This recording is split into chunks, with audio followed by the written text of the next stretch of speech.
Good morning, members, officers and other members of the public who are viewing the live streaming of this meeting. Welcome to this meeting of the Grants Advisory Committee. My name is Councillor Sue Ellington, and I am usually the Vice Chair of the Grants Advisory Committee. However, the usual Chair, Councillor Jose Hales, is not with us today, so I will be chairing this meeting. For the information of the public, the role of this committee is to consider and make recommendations to the lead cabinet member for resources, Councillor John Williams, on applications made under the council's grant scheme. Councillor Williams then makes his decision, taking into account our recommendations. May I remind all those in attendance to keep their microphones close to them and speak clearly throughout the meeting. Right, with item 1, do we have any apologies, Lawrence? Thank you, Chair. Just the one apology today from Councillor Jose Hales. Thank you. I can confirm that the meeting is quorate. Item 2 is declarations of interest. Do any members have interest to declare in relation to any item of business on this agenda? If an item subsequently becomes apparent later in the meeting, please would you raise it at that point? Nobody speaks, that's okay then. Right, the minutes of the previous meeting. We have the minutes of the meeting held on the 26th of October up for approval today. Does anyone wish to make any amendments to the minutes? No. And you haven't had anybody? No. Right, thank you. The minutes, can I take the approval of these minutes by affirmation? Thank you. So the minutes of the meeting held on the 26th of October are approved. Right, so item 4 is the 6-month progress report on the service support grants to the voluntary sector, which updates us on the progress of the programmes funded by the Council in this financial year. I'll now hand over to Emma to introduce that report. Okay, thank you, Chair. So on page 5, this service support grant report is for information only. It's an update report. 6-month reports are requested from organisations who received £10,000 or more per year. So this report reflects quarters 1 and 2 of this financial year. And there's 3 organisations that fit into this category. We have Cambridge Council for Voluntary Service, CCVS. They were awarded £11,400 per annum, and that is for support and voluntary support for voluntary and the community sector. The second organisation is Citizens Advice. They are awarded £100,000 per annum for advice services. And then we have Home Start Royston, Buntingford and South Cambridgeshire, and Home Start Cambridgeshire, who are awarded £13,711 per annum. This is to provide early intervention, volunteer-led, home visiting support and specialised family support groups for vulnerable people that often have complex issues.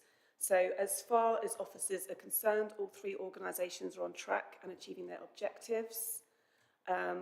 Just want to quickly note on page 9, within the Citizens Advice Agreement, outreach was suggested for 4 locations where this might be best placed. We've had some recent discussions with their CEO, and we've agreed that they will work with us to devise a plan of outreach in the 6 locations in the report, with sourced and continuing funded by the John Huntington's charity. And this will be either in-person sessions or online with a person on a screen on the other side. So that's just a little bit of further information. And what we'll do is we'll also arrange another meeting in January 2024 just to monitor progress on that aspect of the agreement. I'd welcome any questions. Thank you. Excellent. I was very impressed with the reports, I have to say. Does any member want to have a word? They seem to have listened to us, really. Yeah, they seem to be doing more in our district, which is very welcome. I was impressed that they are covering a significantly wide area of our patch, and that they were seeing for the money that's available. It's not, I mean, it is significant, but for the money that's available, the case studies and so on are really helping people who need help. And I'm very aware that there are an awful lot of people out there who need help. Peter.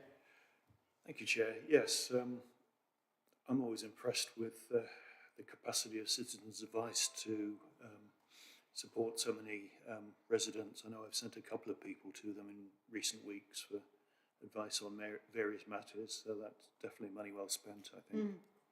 Yep. Welcome, Sunita. Sorry about that. It's fine. The traffic and the roads at the moment are not necessarily as easy. But yes, I was really impressed. And the Home Start in Royston, covering our patch, again, they really do play a significant role. I know it's not the council's business, primary business to help, but that's what we do as a district council, to ensure communities and individuals within that community have as much support as possible. And I think we should go on doing it. And finally, the Cambridge Council for Voluntary Services. Again, a really good report, and it's well worth people reading it and realising quite what they do and knowing where to go to get help for your residents as a councillor. So thank you very much for that.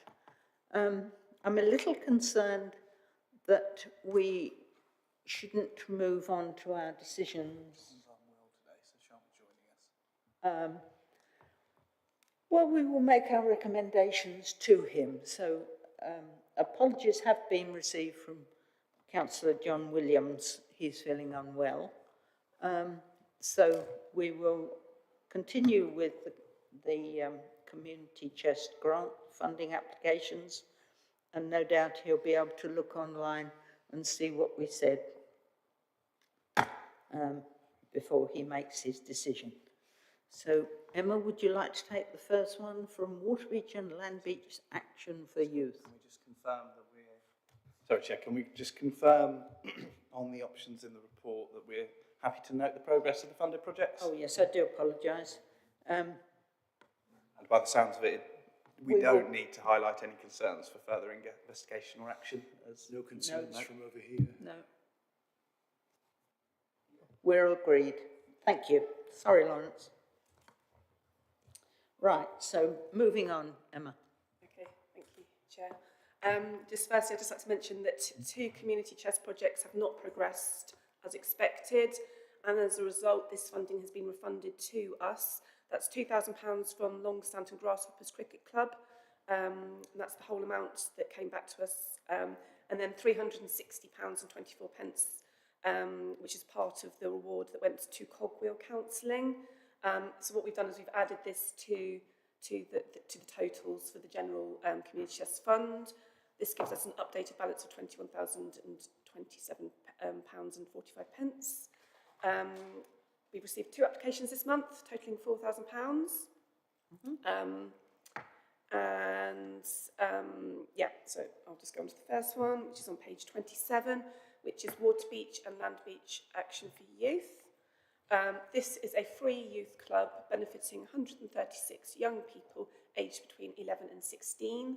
It's open twice a week, and regular activities include sport, art and craft, and sometimes they put on additional activities such as music, tuition, youth, social action and pastoral support. and funding is needed to run a cooking project once a week, and that's for 48 weeks. And this is for the years 7 and 8 members, on how to make nutritious, low-cost meals whilst utilising food that has been donated. Total costs for this project are £4,252.80, and £2,000 has been requested from the community chest. Waterbeach Parish Council have contributed £2,000, and Let's Cook have funded £250. Just to note that they received funding from us through the Children and Young People's grant. That was back in January 2022, and this was for something similar, which was their creative cooking programme, which was open to all children. So this funding is more specific for years 7 and 8. Thank you. Thank you. Any comments, members? Peter? Thank you, Chair. Yes, this seems like a really good project. Those of us who attend the Climate Advisory Committee have heard Councillor Dr. Bhattacharya on several occasions telling us that people just don't know how to cook these days, and I think this is a good step to get the younger generation cooking for themselves rather than buying prepackaged food. So, yeah, I definitely support this one. Sunita? I like this project because it just doesn't focus on how to cook. It focuses on nutrition, and therefore I support it. Yes, I support it too, and it's good to see that the parish council there is giving quite substantial support. That's to be applauded too. Yes, I was impressed with that. And those of us who went to school some years ago learned to cook when we were at school. But perhaps not now. But there weren't quite so many fast food outlets at that time, I don't think. Certainly not on the farm that I lived on. So, are we happy to agree this? Yes. Nods all round. Thank you. Yes, we would agree that. Can we move on then, Emma? Yep, page 28. This is from Social Enterprise East of England, CE. It was set up to promote, empower, connect and grow the social enterprise sector in our region. They benefit from a wealth of experience in this sector, with experienced consultants delivering their research, training, events and other activities.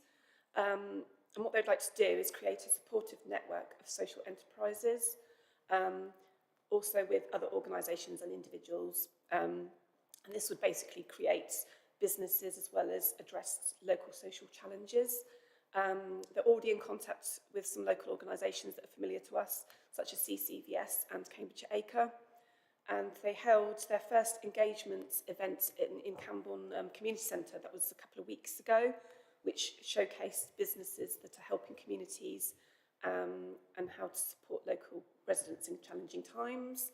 And what they would like to do is they've applied for £2,000, and this is for 8 days of one-to-one follow-up support for organised or people that went to that event. And this basically funds one staff member at £250 a day to provide that support. I did go back to them and said, what exactly would you do within this support? And they've given us some examples, which would be including digital tools, working with some of our microcare enterprises you might be familiar with as well, and various other support like grants, you know, if they want grant applications and things like that. So it's quite bespoke to that particular individual and what their needs are. Thank you. Thank you. Any comments from anybody?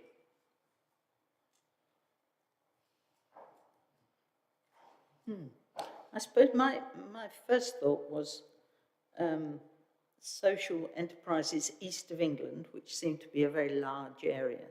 And I wondered how, what evidence they had for focusing here and at Camborne to provide this service, if you understand me. Why did they suddenly decide that Camborne was the place where they should be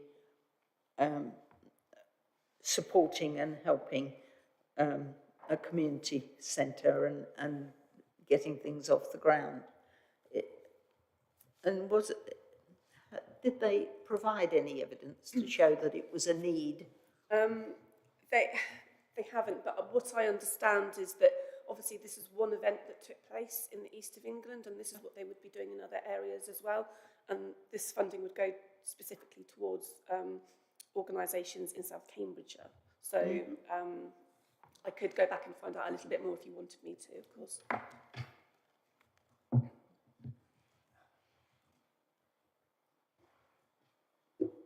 I mean, it seems like an extremely good idea. I just thought they seem to have sort of landed. Do you know what I mean? Can I speak? Yeah. I mean, it troubles me a little. I mean, the idea is great, but follow-up engagements, you know, after the event,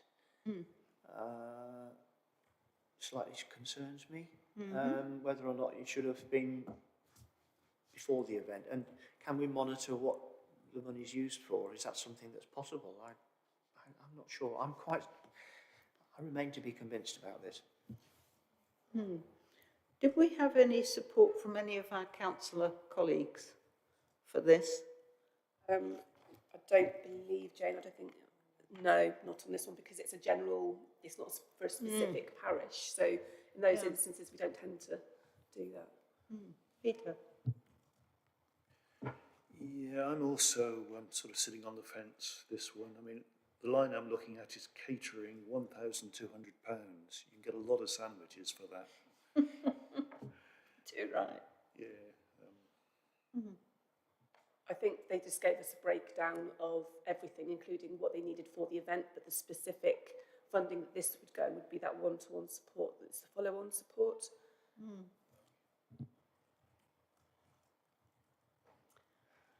There's a general reluctance here, and I think this is where we would have gone to John and said, how did he feel about it?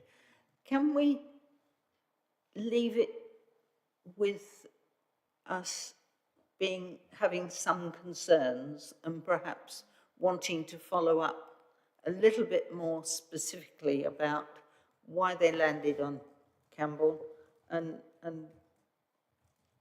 a bit more evidence about them and where they're coming from and where we're going to about it, and also some feedback from John about how he feels about it. Yes, Chair, I think that's a good way forward. I mean, what probably concerns me most is, I mean, and I'll perhaps ask Emma this question, did they come to us before the event for any kind of financial support? Because I'm slightly nervous about, you know, the things being done and gone, and now they want some money to follow up. And I just think that if they'd fully funded, if they had a fully funded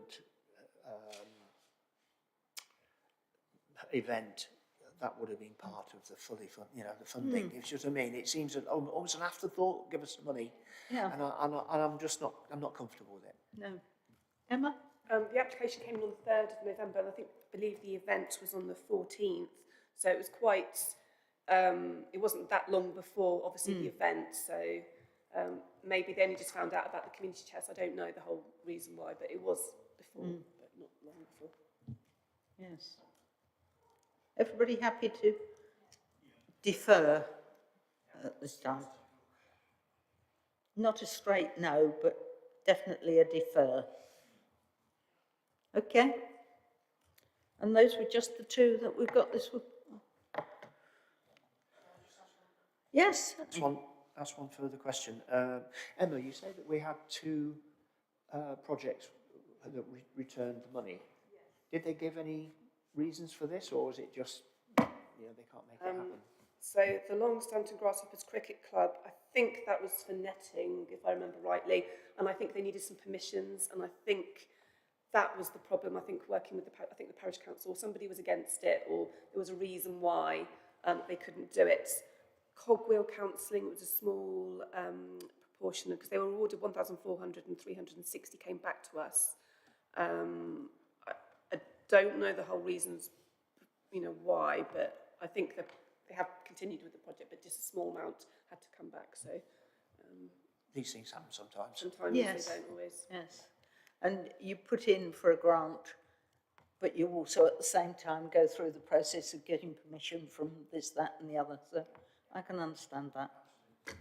So the next meeting is scheduled for the 25th of January. So I could wish you all a very happy Christmas and say thank you very much. And that was the shortest meeting in history.